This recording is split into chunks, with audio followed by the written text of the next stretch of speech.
κουβαλάμε την κληρονομιά του Πασόκ των πρώτων χρόνων της αλλαγής. Είχατε πρότυπο τον Ανδρέα Παπανδρέου. Πιστεύετε ότι εκφράζεται το Πασόκ του 81? Όχι, κυρία Στέλ. Όχι.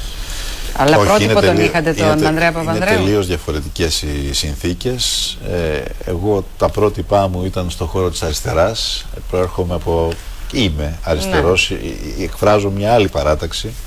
Ο Ανδρέας Παπανδρέου ήταν αναμφισβήτητα ένας μεγάλος ηγέτης, ο οποίος κατάφερε, ο γόνος όμως μιας ισχυρής πολιτικής οικογένειας και ένα τζάκι που έρχεται να επιβεβαιώσει την εξέλιξη των πολιτικών οικογενειών στον τόπο.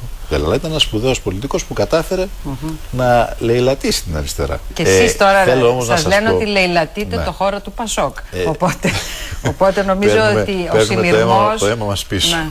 Δεν έχω ούτε πρότυπο ούτε όραμα το Πασόκ του Ανδρέα Παπανδρέου. Εμείς θα κριθούμε, αγαπητέ φίλε, χαίρομαι που παρεμβαίνετε, θα κριθούμε και για τη σταθερότητα των απόψεών μας, θα κριθούμε και για τη συνέπειά μας, θα κριθούμε και για την προοπτική μας. Κουβαλάμε την κληρονομιά του Πασόκ των πρώτων χρόνων της αλλαγής.